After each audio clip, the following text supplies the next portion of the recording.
Hi, everybody. This is Keir Murray. I'm a Houston-based political and public affairs consultant, and I'm joined today by Richard Murray, a longtime political science professor at the University of Houston, also happens to be my dad.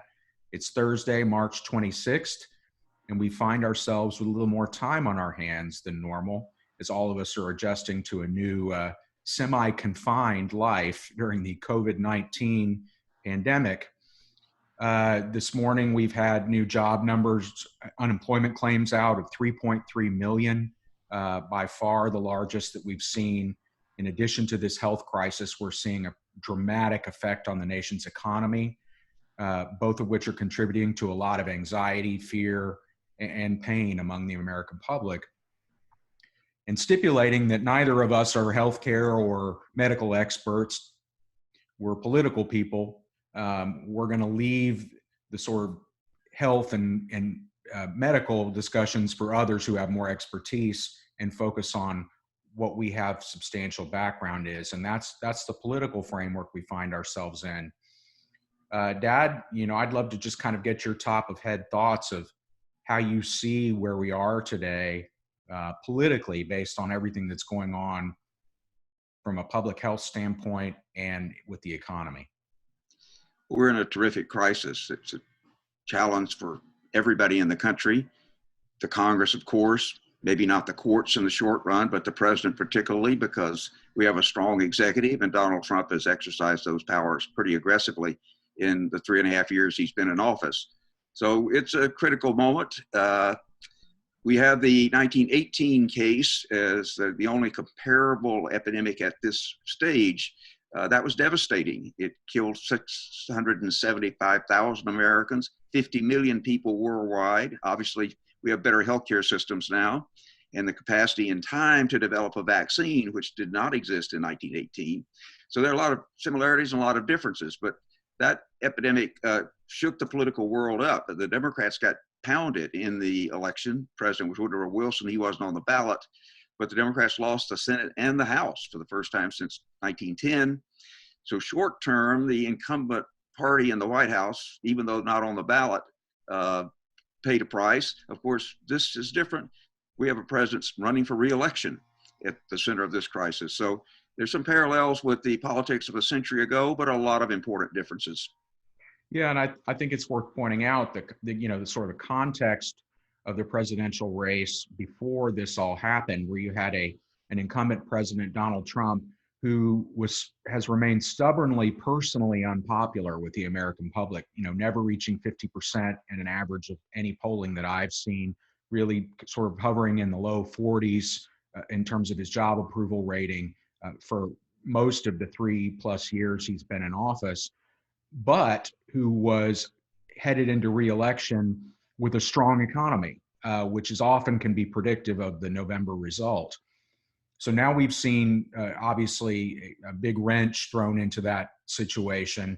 It remains to be seen what the economy will look like, in the early fall, September, October, when voters are making their final conclusions about what they're going to do in the November election. But needless to say, what's happened over the last few weeks suggests that there's a lot of risk there. On the other hand, we see an opportunity for Trump, I think, to burnish his personal standing with voters if he can demonstrate decisive and competent leadership during this crisis situation. As Rahm Emanuel famously says, never let a crisis go to waste. There is an opportunity for Trump here to establish himself more firmly as a trusted leader with the American public. But the early press conferences and decisions and sort of public stories that have come out have suggested this is not going to be easy for him to do. I'd like to get your thoughts on what his fortunes are at the moment and how those might change in the next few months. I think a couple of points to make. Trump has some strengths going into this. The economy's cratering, but he is almost totally in control of his own political party. And that includes the Tea Party faction. So he can make deals with the Democrats that would be normally very difficult for a Republican president like George W. Bush to do without getting a tremendous amount of blowback from his own party. Also, Donald Trump is not ideological. He's flexible. And therefore, he can quickly move to let's go really big, which I think most economists would agree that's what you have to do in this kind of crisis. You've got to go for really major interventions, because if you don't throw a big life raft out there, the whole country could sink. So I think those are strengths that gives him an opportunity. But this crisis is happening 7 months plus before the election. A lot's going to happen between now and then. Short term, the president's had a bit of an uptick in his job approval ratings, what we call the rally around the flag effect. We also know those don't last 7 months. So the bad news is that to the extent there's science and political science, the most critical point in terms of economic performance is the second quarter of the election year. That's the quarter that's April, May, June 2020. That looks like it's going to be an absolutely miserable quarter, because even if we stabilize the economy, it's going to be at a dramatically reduced level. So that's a great flashing red warning sign. Obviously, the president can control a lot of things like message and so forth, but the raw economic numbers are going to be terrible based on the historic precedents for presidents running for re-election. Right, right. And, kind of along the lines of your first point, we saw a large $2 trillion economic, I don't know if we'd call it stimulus as much as a sort of rescue package that surprisingly unanimously passed the United States Senate last night, a 98-0 vote. I believe 96-0. No dissenters, which is not something we see very often in today's political world. I believe it will head over to the House today for debate and ostensibly passage in the next few days. But agree that the sort of what you might expect from the ideological right of the Republican Party, that criticism, and I'm sure that privately there's quite a bit of it, seems to be pretty muted so far. The president's, as you said, in control of his party and trying to move the ball forward in that regard. Let's talk a little bit about Joe Biden, the presumptive Democratic nominee.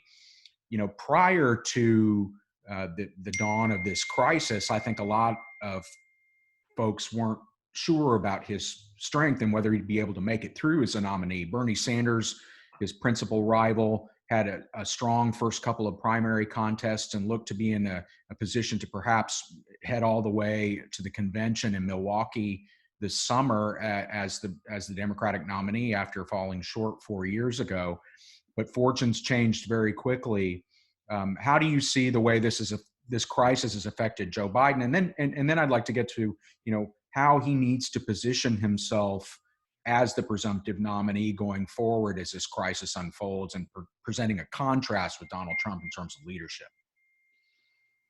Well, I thought Biden had the greatest 20 days in presidential primary history, from about the 26th or 27th of February, when Congressman Clyburn gave him a very strong endorsement, to the vote in Florida on the 17th of March. He effectively went from being a guy that's seen as on the ropes and probably going to collapse in a few days to now being the presumptive nominee with an extraordinary run of wins in about 18 out of 20 or so primaries.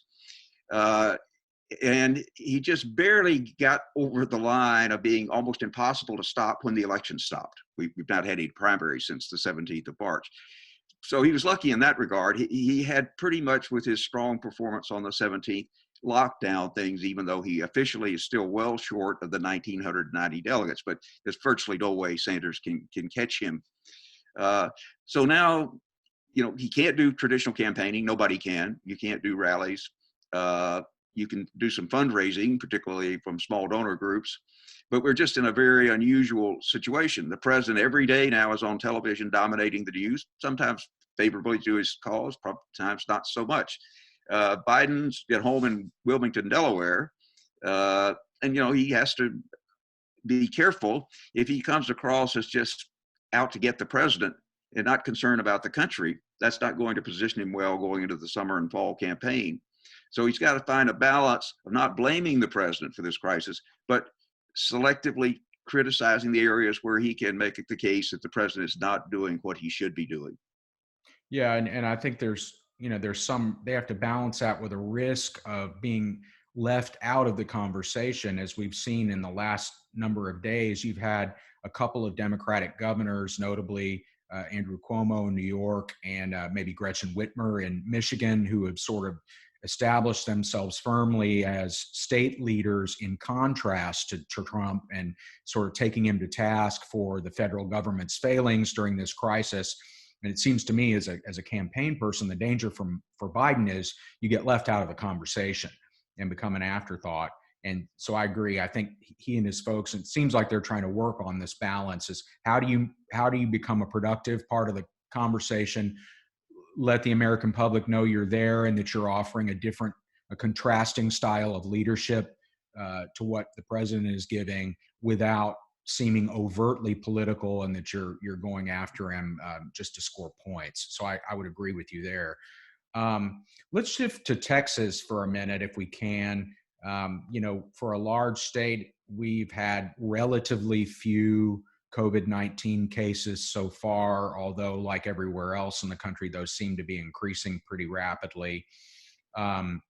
Interesting dynamic here, where we've had local leaders at the county and municipal levels across the state taking charge, ordering some of these shutdowns, for lack of a better term, of regular business in the major cities and counties around the state, contrasting with the governor, Greg Abbott, who in the last few years is frowned on issues of local control and has sort of asserted the state's authority over a lot of matters, but in this case seems to be very hands-off and unwilling to inject himself into what's going on. I'd like to get your take on that, and how you think that may affect things politically in the state over leading into the fall. In context, I think we used to talk, when I got to Texas a half century ago, about East Texas and West Texas and South Texas, talk about the regions of the state as having distinct characters.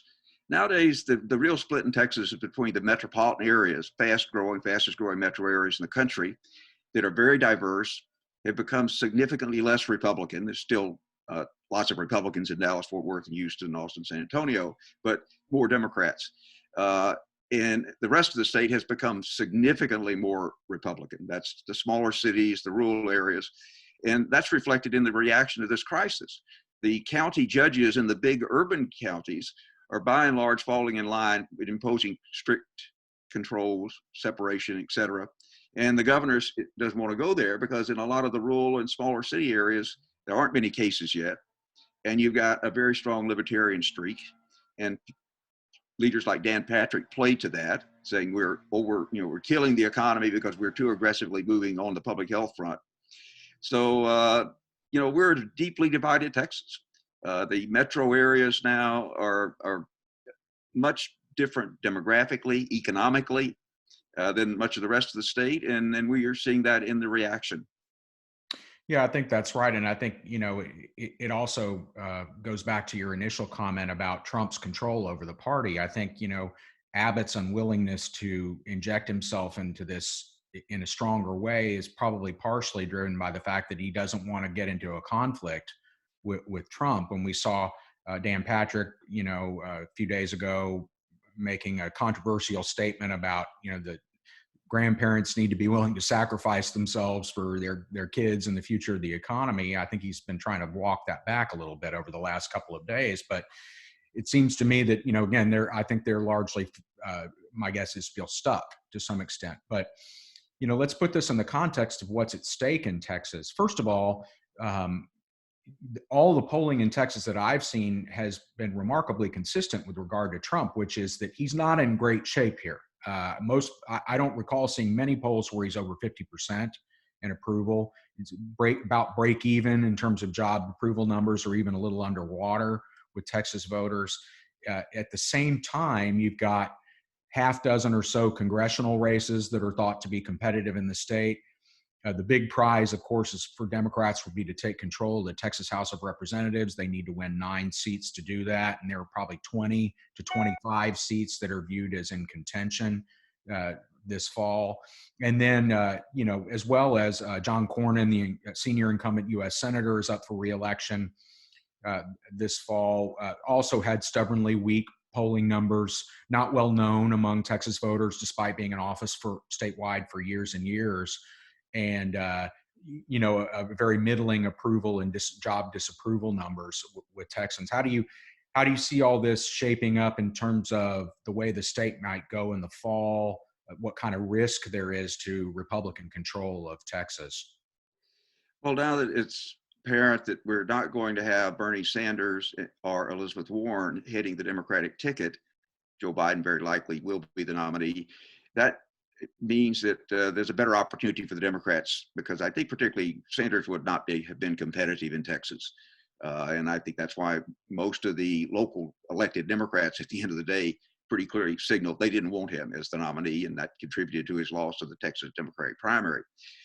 We also got something else going on in Texas, another big, fast slump in the energy sector. And that's going to cost us a lot of money, a lot of jobs. So, it's had some very tangential relationship to this health crisis, but it's largely separate, but it's devastating in Texas. And generally, that's not good for the party running the state.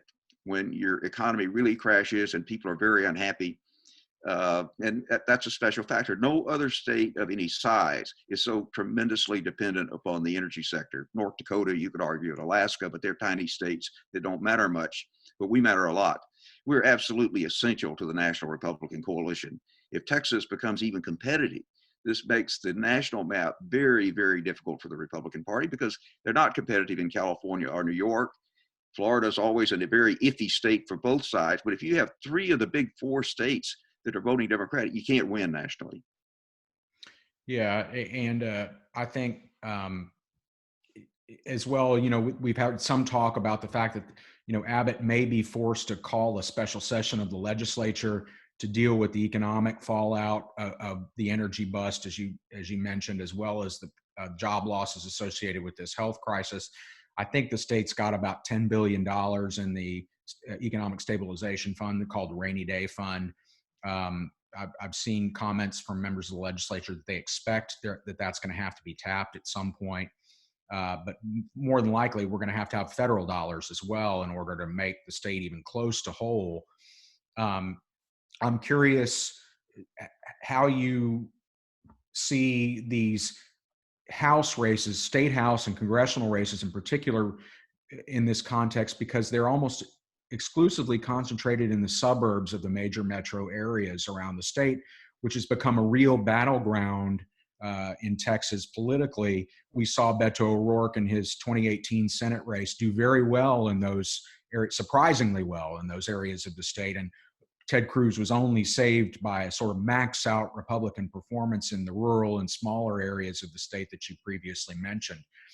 How do you see the economic fallout, Trump and this health crisis? How does that play in the Texas suburbs, which is really going to be where the battleground in this state is? I think we'll see it playing out as a national election in the suburbs. That you're going to vote Republican or Democrat up and down the ballot. We don't have straight ticket voting for the first time in a century in the general election, but I think most people will just go in and they're going to vote for the party of Trump or for the party that's not of Trump. And that there's not much local candidates can do to change that dynamic, in my judgment. Even in the midterm in 2018, where their president wasn't on the ballot, you pretty much had the same vote pattern everywhere in the country. And the weakest Republican areas were the suburbs, whether you're talking about Virginia, Atlanta, Dallas, and Houston. And I don't see that changing. Nothing in this health crisis and the way we're seeing the metro areas respond differently than the rest of the state suggests we're going to see a different vote pattern. So it's a very worrying pattern. Obviously, the Democrats are still the minority party. There are over 100 counties in the state where there's not even any Democrat running in the general election. So the Republicans are going to roll up huge majorities in about 180 counties, but you've got 10 counties that have 60% of the vote. Yeah. And that's hard to overcome as well. Yeah. And I think that Stan Greenberg, who's a well-known Democratic pollster, released a report a couple of days ago where he'd surveyed, I think, the top 300 swing counties in the United States, counties that I think collectively Hillary Clinton won by 1 point 4 years ago, showed Biden, I think, with an 8 or 9 point lead as of a few days ago. And one would have to imagine that some of those counties are in Texas, places like Fort Bend County, like Williamson County outside of Austin, like Collin County outside of Dallas. That's going to be where the fight is. I'm curious also, we won't know how this plays out in terms of public health, further social distancing that we're experiencing now, how long that's going to go on, but the actual physical mechanism of voting this fall.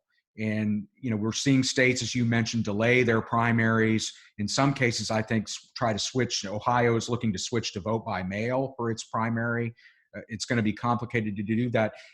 Abbott seems resistant to that notion so far in Texas, but do you think that's a realistic possibility for the fall, for example, that every Texas voter gets sent a mail ballot for the general election? Or are we going to try to do this the way we've always done it? Well, of course, we have vote by mail for a lot of folks that are 65 and older. They can apply for a mail ballot, and then they automatically get one going forward.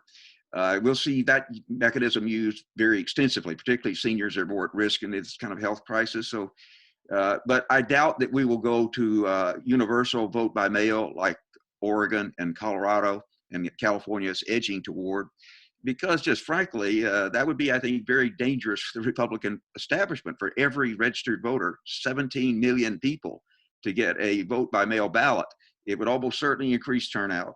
And Republicans generally do better in Texas in lower turnout elections, and not so well if the turnout is very high, as was the case in 2018 in the midterm, where, again, Cruz just barely won statewide. So I think it's unlikely that we'll see universal vote by mail, but the Democrats are sure going to be calling for it and try to make that an issue itself in the campaign. Sure. And I mean, how do you see turnout shaping up in Texas? I mean, again, I think that this COVID-19 crisis has sort of frozen everybody's thinking on this, but, we saw pretty robust primary participation on the Democratic side in Texas. I think we were, 2.3 million, somewhere in that neighborhood, substantially up from 2016, which was about 1.4 million, if I recall correctly. Not quite at 2008 levels here when we saw the Obama-Clinton primary, but, registration has been increasing pretty steadily in the state. That's probably going to slow down in the short term, given what's going on. But where do you see participation, and what does higher turnout potentially mean for Texas?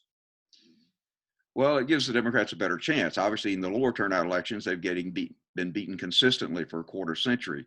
We had 8.4 million vote in the midterm election, the Cruz-O'Rourke race. That's near presidential levels. That's actually more than voted in the Romney-Obama presidential election 6 years earlier. I think we're headed toward an election of at least 10 million voting in Texas, probably more like 11 million. Obviously, if there's some terrible health issues, that might depress turnout. But we saw, not just in Texas, but all around the country, unusually high voting in the 2018 election. There's no reason to think it should be different. The president was controversial a year ago. He's going to be controversial this fall. We now know the Democrats have got a likely nominee who's not a great candidate, in my judgment, but also is not a terrible candidate. But I think the election is mostly going to be about Trump, that people feel so strongly supportive of him or opposed that it'll drive turnout to tremendously high levels. And that's the position of Michael McDonald at the University of Florida, who's the foremost expert in the country on turnout. He says, we're going to blow past 160 million voters. That's more than 20 million more than voted nationally in 2016. Yeah, remarkable. Well, I think we're going to close it out for today. Just a note, we don't know how long this particular situation we're in is going to go on, where we're largely homebound and have a little more free time on our hands. But I think as long as it does, we're going to try to do this once or twice a week if folks are interested. And, maybe we'll have some others join in if that makes sense. But anything sort of wrap it up that you want to leave us with before we sign off? We're not going to lack for good things or important things to talk about. We're just in an incredibly complex, challenging moment. A lot of it is health and economics, but also political. Yeah, they're all intertwined, to be clear. Okay, well, Dad, Dick Murray, thank you for joining me today, and we'll try to pick this up again in a couple of days. And and I'll wave to you from afar since we're social distancing. Okay. Okay. Bye-bye. Thanks, everybody.